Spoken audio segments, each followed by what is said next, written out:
December 1941. Pearl Harbor had just fallen to a Japanese air attack. America entered the war. Recruitment centers opened across the country. Millions of men were heading to the front. But the Army desperately needed pilots. Critically short. In a small Iowa town, 19-year-old Margaret Phelan Taylor sat at the kitchen table on the family farm. In front of her lay a fresh issue of Life magazine. On the cover, a woman in a flight helmet and goggles. The article was titled, "Women Take to the Skies." Margaret couldn't take her eyes off the photograph. Her brother was already training as a military pilot. Why couldn't she do the same? Margaret had always dreamed of flying. Every time a plane flew over the farm, she would freeze and watch the sky until the aircraft disappeared beyond the horizon. She stood up from the table and walked determinedly toward her father. He was fixing the tractor in the barn. Margaret took a deep breath. "Dad, I need to talk to you," she began. "I need to borrow $500. Her father straightened up and looked at his daughter. $500 was a huge sum, especially for a farmer in wartime. "What do you need that kind of money for?" he asked. "For a pilot's license," Margaret answered, looking her father straight in the eye. "I have to do this. Our country needs pilots." Her father was silent for a long time. Then he slowly nodded. "I'll give you the money," he said quietly. "But be careful up there in the sky." Margaret got her license, and then a letter arrived. She had been accepted into the Women Air Force Service Pilots Program. WASP. The Women's Air Force. Summer 1943. Avenger Field, Sweetwater, Texas. A small town in the middle of a sun-scorched desert had become the training center for women pilots. Margaret stood in line for the medical examination. Other women crowded around her. Some shifted nervously from foot to foot. Others laughed, hiding their anxiety. Up ahead, a nurse was measuring each candidate's height. Minimum height, 5 feet 2 inches. This was a strict requirement. Margaret knew she was exactly half an inch short. Her heart was pounding. Her turn came. Margaret stood against the wall and discreetly rose up on her tiptoes. The nurse placed the ruler. A second's pause. The nurse smiled. "You pass," she said and winked.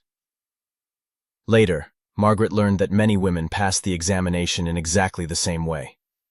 They were all too driven by their dream to let a few inches stand in their way. Women from all over America gathered in Sweetwater. Daughters of farmers and bankers, college graduates and school teachers. They shared one thing, a passion for flying. The training was brutal.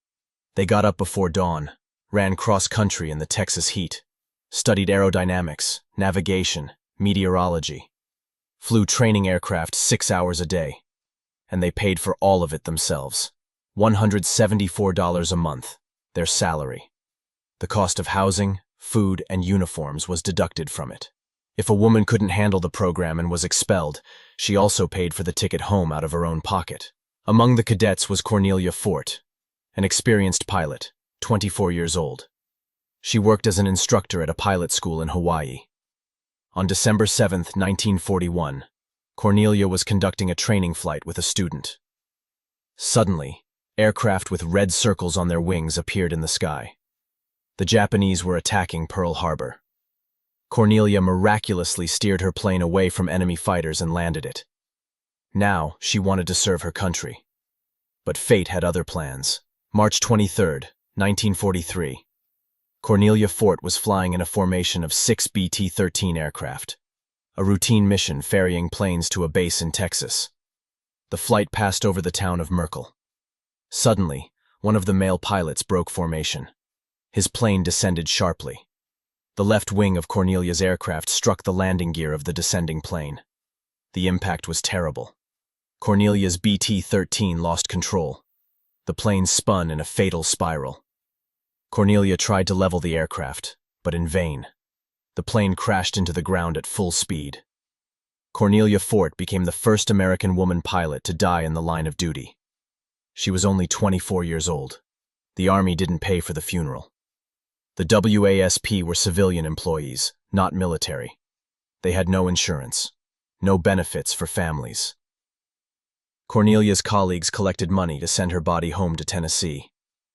This tragedy shook all the women in Sweetwater, but no one submitted a resignation.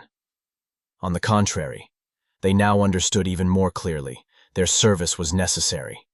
They weren't flying for glory. They were flying to free male pilots for combat missions, to bring victory closer. Fall 1943, Lockbourne Air Base, Ohio. 4 women arrived here, having already completed the basic WASP course. Frances Green, Margaret Kirchner, Ann Waldner, and Blanche Osborne. Special training awaited them. They would learn to fly 4-engine B-17 Flying Fortress bombers. The B-17 was a massive aircraft.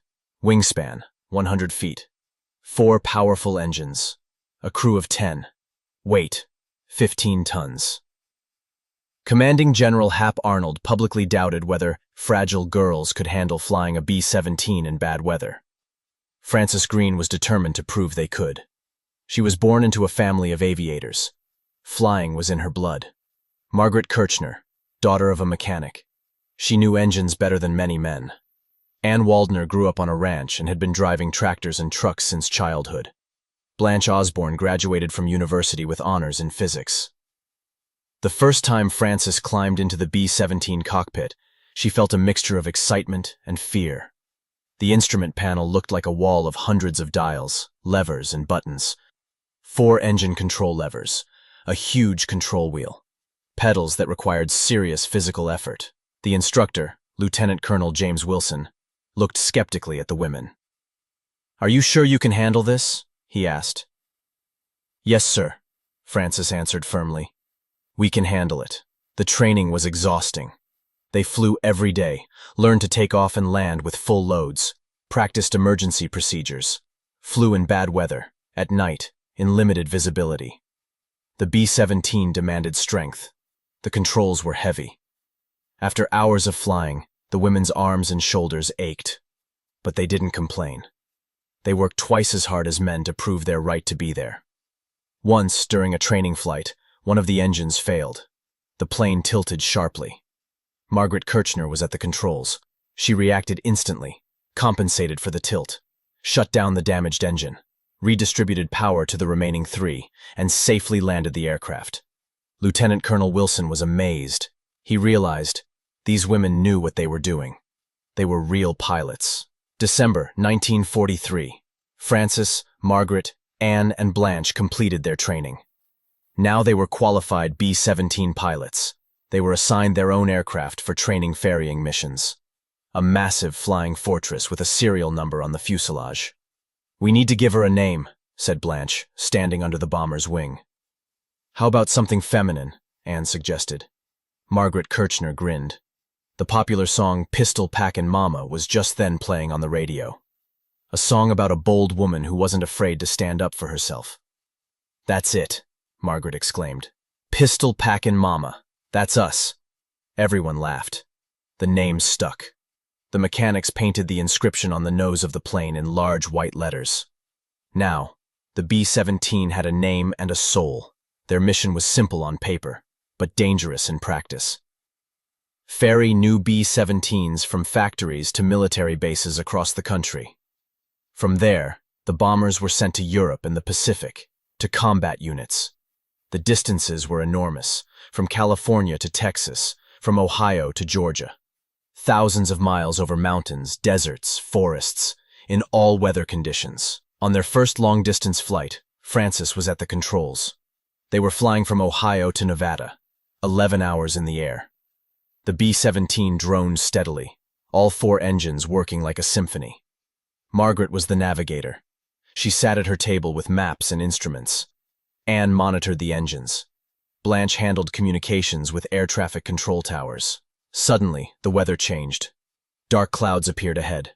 The plane entered a storm zone. Rain lashed the windshield. Wind threw the heavy bomber from side to side. Lightning flashed near the wings. Frances gripped the controls. She had to keep the course. The plane shook. Metal groaned. But Frances held steady. She had trained for this. "How are the engines?" she shouted over the noise of the storm. "All 4 working," Anne shouted back. After 2 hours, they broke through the storm. The sun lit up the cockpit. Everyone breathed a sigh of relief. When they landed in Nevada, the ground crew came out to meet them. One of the mechanics looked at the plane, then at the women. "You flew through that storm?" he asked in disbelief. "Yes," Francis answered simply. "That's what we do." The word spread. Women were flying B-17s, and doing it well. Over the next months, the 4 women made dozens of flights. They ferried bombers across the entire country, from east to west, from north to south. Each flight was an adventure. Sometimes they flew over the Rocky Mountains, sometimes over endless prairies. Sometimes they landed at small airfields where locals came out to look at the huge bomber, and even more so at the women climbing out of it. The reactions varied. Some men treated them with respect, others with skepticism, a few with open hostility. Once, after landing at one base, the commanding officer came out to the plane. He looked at Francis and the others. "Where's the pilot?" he asked. "I'm the pilot," Francis replied. The officer looked incredulous. "You flew this bomber?" "Yes, sir. I just landed it." The officer shook his head but said nothing more. He signed the transfer papers and left. But there were also good moments. Once they landed at a base where a group of young pilots in training were studying, the guys came running to the plane. They looked at the B-17 with admiration, and when they found out that women were flying it, they were amazed. "Can you show us how it's done?" one of them asked. Francis smiled. "Sure, come on, I'll show you the cockpit." The women realized they were not just ferrying planes, they were proving something important. Proving that gender doesn't determine ability, that skill, training, and determination matter more than prejudice. Not all WASP ferried aircraft. Many performed other critical tasks. One of the most dangerous was target towing. Fighter pilots needed to practice shooting. They fired at targets, fabric sleeves towed behind another aircraft. The problem was that this was extremely dangerous work. Young pilots often missed. Bullets flew past the target. Some hit the towing aircraft. Male pilots refused to do this work. Too risky. The casualty rate was high, and so the WASP were assigned to it. Women towed targets for fighter training, day after day, flight after flight. One of these pilots was Marion Hanrahan, 23 years old, from Iowa. She flew an old A-24 dive bomber that towed the target sleeve. Marion took off every morning, climbed to altitude, released the cable with the target, and flew in circles while fighters practiced shooting at the sleeve behind her. Bullets whistled past the plane. Sometimes they hit the fuselage. Marion tried not to think about it. "You just fly and hope the guys have good aim," she said. But fear was always there. One wrong shot, and the bullet could pierce the fuel tank, or hit the engine, or wound the pilot. August 23rd, 1943. Camp Davis, North Carolina. The day started like any other. Marion Hanrahan prepared for a target towing flight. Next to her, another WASP pilot, Mabel Rawlinson, was getting ready. Mabel was 26, from Michigan, cheerful, energetic, always ready to help. Everyone loved her. Marion and Mabel took off almost simultaneously. Marion went first. Mabel followed her. Marion was flying her route when suddenly she heard a sound over the radio. A strange sound, like a scream. But the radio cut off. Marion tried to contact Mabel. No answer. She looked around, searched the sky. And then she saw smoke. Black smoke rising from the ground. Mabel's plane had crashed. No one knows exactly what happened. Perhaps an engine failure. Perhaps a control malfunction. The plane went into a dive and crashed into the ground. Marion flew to the crash site as quickly as she could. The wreckage was burning. Flames engulfed the cockpit. Marion circled overhead, powerless to do anything. Marion remembered that scream for the rest of her life. Mabel burned alive in the cockpit of her aircraft. She was only 26. The Army didn't pay for the funeral. Mabel was a civilian employee, not military. Her colleagues collected money, bought a coffin, paid for transporting the body to Michigan. There were no military honors at the funeral, no flag on the coffin, no salute. Mabel's family was devastated. Her niece, Pam Poley, who never met her aunt, later said, "I always knew about her as a family hero. the one we lost too soon, the one everyone loved and wished could be around. Fall 1944. The war in Europe was coming to an end. The Allies had liberated France. The Germans were retreating. Good news was also coming from the Pacific. Japan was weakening. Male pilots began returning home. Many wanted to continue flying, but there weren't enough jobs, and attention turned to the WASP. Debates began in Congress.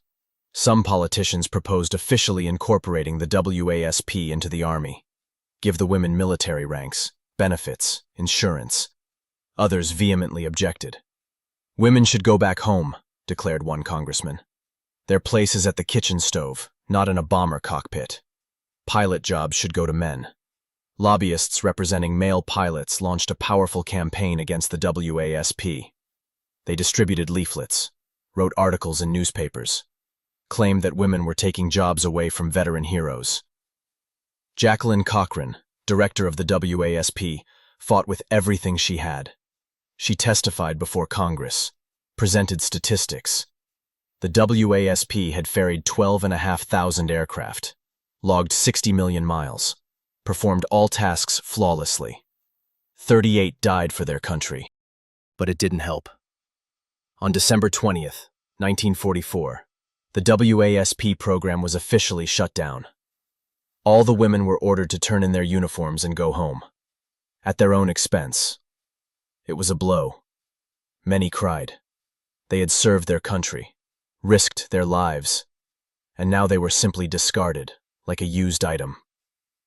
Margaret Taylor remembered that day.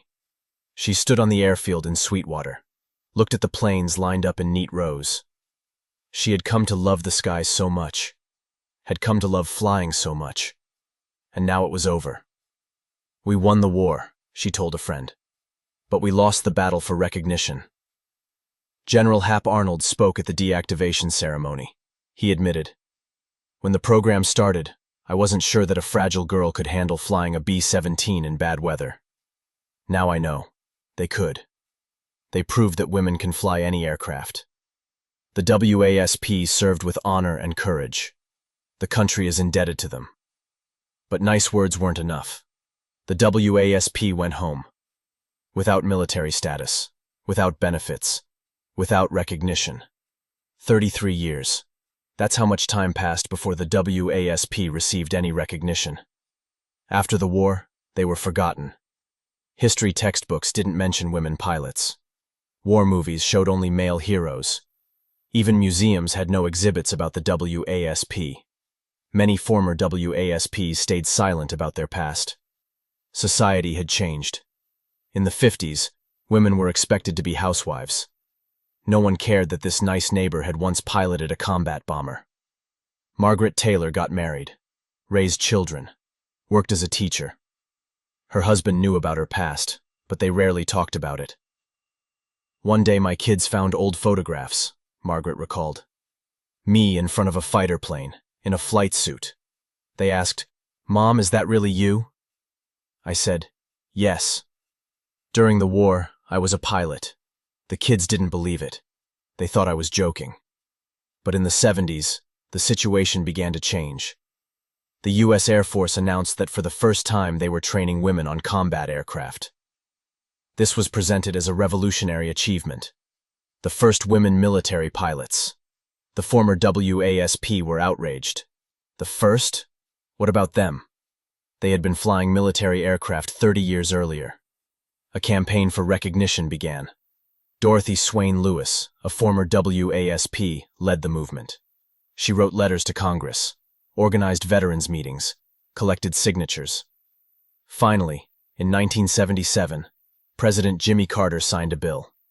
The WASP officially received status as World War II veterans, with a full benefits package, with the right to be buried at Arlington National Cemetery. It was a victory, albeit one delayed by 33 years. March 10, 2010, Washington, D.C., the United States Capitol. About 300 elderly women gathered in the magnificent hall. They were in their 80s and 90s. Many moved with canes and in wheelchairs, but their eyes shone. These were the surviving WASP. those who lived to see this day. President Barack Obama stepped up to the podium. In his hands was a gold medal. The Congressional Gold Medal, the highest civilian honor in the United States. It's awarded very rarely. Before this, it had been received only by the Tuskegee Airmen, black military pilots, and Navajo code talkers. The women Air Force service pilots courageously answered their country's call in a time of need, the president said, and they blazed a trail for the brave women who have given and continue to give so much in service to this nation. Every American should be grateful for their service, and I'm proud to sign this bill to finally give them the recognition they deserve. Speaker of the House Nancy Pelosi presented the medal. The women cried. They had waited 66 years for this. Margaret Taylor was there. She had turned 86. She held the medal in her hands and remembered. Remembered Cornelia Fort, who died at 24. Remembered Mabel Rawlinson, who burned in the cockpit of an aircraft. Remembered all 38 women who gave their lives. This medal is for them, Margaret told reporters, for those who didn't survive. We didn't fly for glory.